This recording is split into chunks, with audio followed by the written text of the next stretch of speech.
ओम शांति। आज बाबा का मुरली है 6/6/2025 की। सार में आज बाबा बोले, मीठे बच्चे, भविष्य ऊंच घराने में जाने का आधार है पढ़ाई। इस पढ़ाई से ही तुम बेगर टू प्रिंस बनते हो।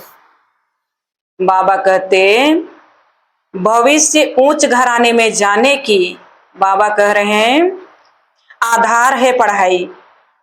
इस पढ़ाई से ही तुम बेगर टू प्रिंस बनते हो। हाँ, बाबा कहते इस पढ़ाई से ना, बेगर टू प्रिंस अर्थात हम अभी कितना गरीब और कितना दुखी हैं, इस दुनिया में कंगाल हैं। भविष्य में हम जाएंगे तो प्रिंस प्रिंसेस बनेंगे, अर्थात राजकुमार राजकुमारी, महाराजकुमार महाराजकुमारी। इसलिए बाबा कहते हैं बेगर टू प्रिंस बनते हो इसी पढ़ाई से। यही मुरली है जिससे हम मनुष्य से देवता बनेंगे, महाराजा महारानी बनेंगे।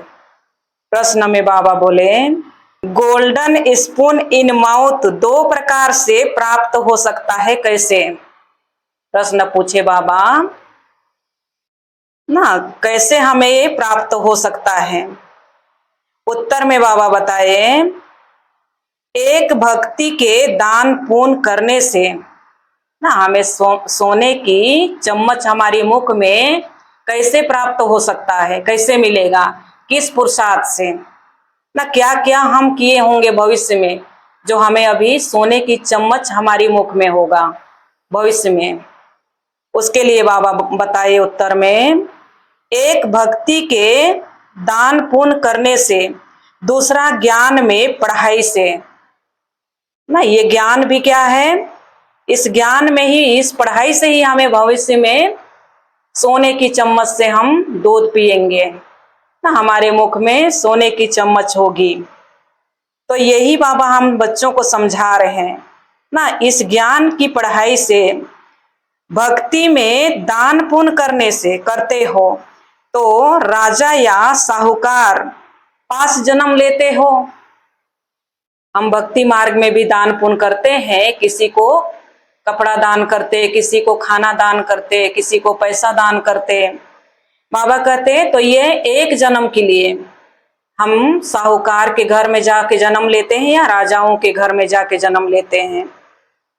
तो ये दान पुण्य करने से बाबा कहते तुम ज्ञान में पढ़ाई से गोल्डन स्पून इन माउथ पाते हो। यह है बेहद की बातें।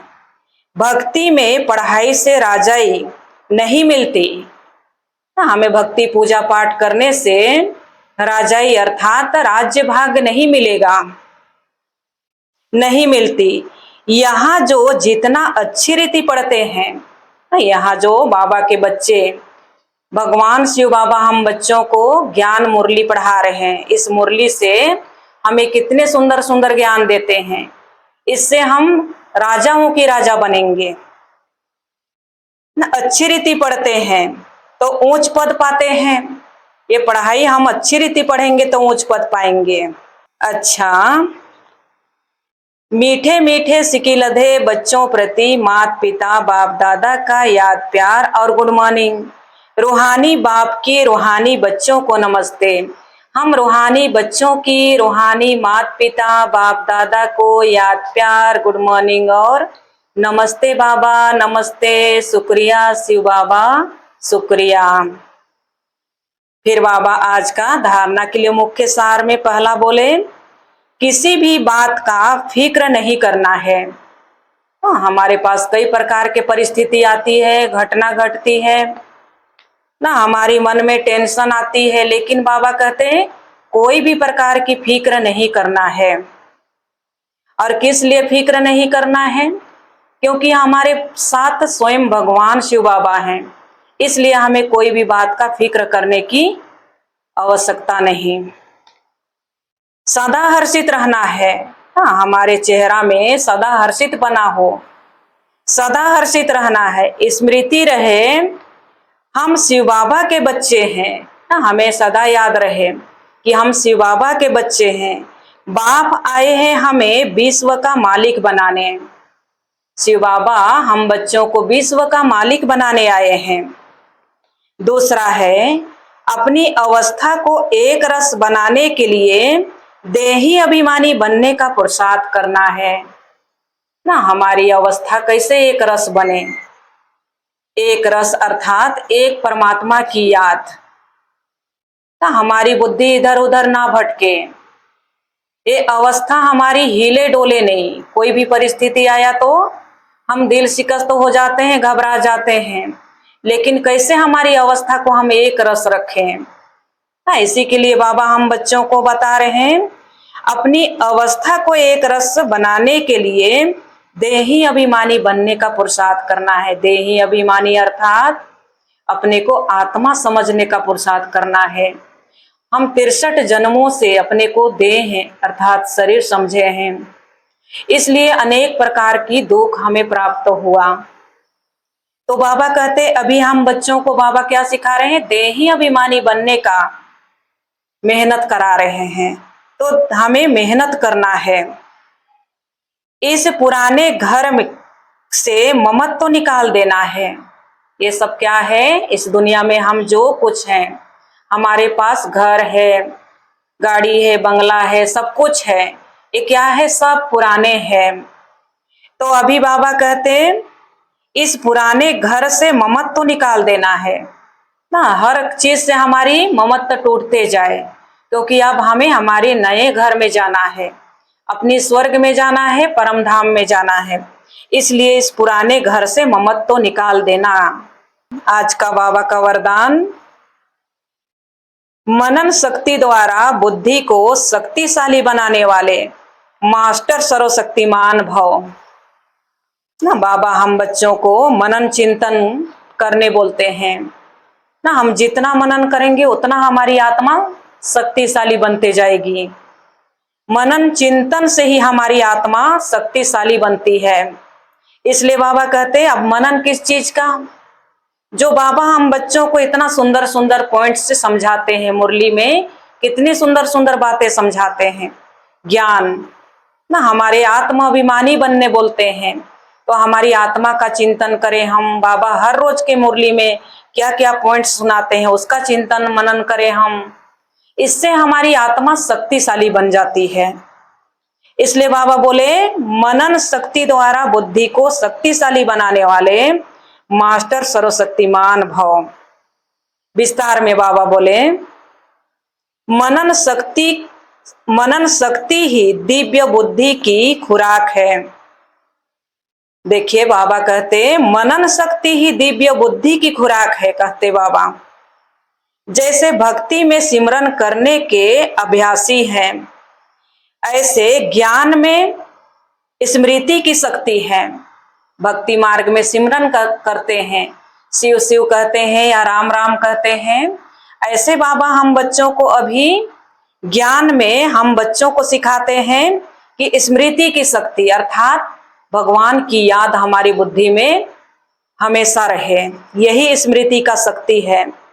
इस शक्ति द्वारा मास्टर सर्वशक्तिमान बनो। हमारे बुद्धि में ज्ञान की स्मृति रहेगा तो हम मास्टर सर्वशक्तिमान बन जाते हैं। रोज अमृत बेले अपने एक टाइटल को स्मृति में लाओ। हमें अनेक प्रकार बाबा, जब बाबा के हम बच्चे बने तो अनेक प्रकार की हमें टाइटल दिए हैं बाबा। हमें कहते हैं मास्टर सर्वशक्तिमान, हमें विजय रतन कहते हैं ना, हम विश्व कल्याणकारी कहते हैं। अनेक प्रकार का हमारा टाइटल है ना। तो हमारे टाइटल को अपने स्मृति में रखो, कह रहे हैं बाबा, लाओ और मनन करते रहो। तो मनन शक्ति से बुद्धि शक्तिशाली रहेगी। शक्तिशाली बुद्धि के ऊपर माया का वार नहीं हो सकता। जिनकी बुद्धि शक्तिशाली होगी उन पर माया का वार नहीं हो सकता। माया अर्थात परिस्थिति, बुराई, वो वार नहीं कर सकता, परवश नहीं हो सकते, क्योंकि माया सबसे पहले व्यर्थ संकल्प रूपी वाण द्वारा दिव्य बुद्धि को ही कमजोर बनाती है।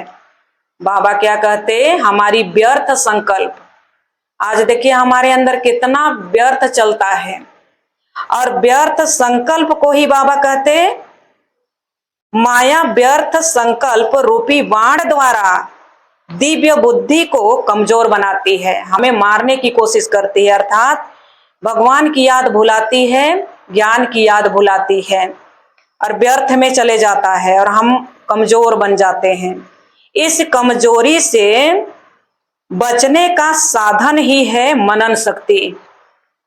इस माया से बचने का, इस कमजोरी को हटाने का साधन ही बाबा क्या कहते हैं, मनन शक्ति है। हम जितना हम ज्ञान की मनन चिंतन करेंगे उतना हमारी आत्मा शक्तिशाली बनते जाएगी। आज का स्लोगन है बाबा का, आज्ञाकारी बच्चे ही दुआओं के पात्र हैं। दुआओं का बाबा कहते प्रभाव दिल को सदा संतुष्ट रखता है। कितने सुंदर बाबा की स्लोगन आज का है, आज्ञाकारी बच्चे ही दुआओं के पात्र हैं। आज्ञाकारी अर्थात जो भगवान हमें हर रोज आज्ञा देते हैं, श्रीमत देते हैं, उसको मानना, यही है आज्ञाकारी, ईमानदारी ना, फरमान वरदार वफादार कहते हैं।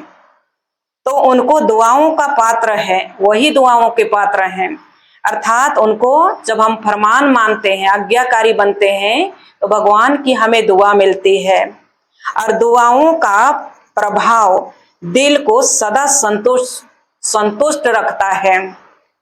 दुआओं का प्रभाव हमें सदा संतुष्ट रखता है, हमारी दिल को। अव्यक्त इशारे आज का बाबा का, आत्मिक स्थिति में रहने का अभ्यास करो, अंतर्मुखी बनो, सदा बेहद की आत्मिक दृष्टि, भाई भाई के संबंध की वृत्ति से किसी भी आत्मा के प्रति शुभ भावना रखने का फल जरूर प्राप्त होता है। आत्मिक दृष्टि से हम किसी के लिए शुभ सोचते हैं, उसका फल अवश्य हमें मिलता है, प्राप्त होता है।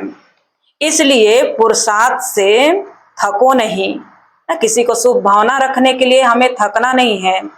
दिल शिकस्त भी नहीं बनो, निश्चय बुद्धि हो, मेरेपन के संबंध से न्यारे हो, शांति और शक्ति का सहयोग आत्माओं को देते रहो।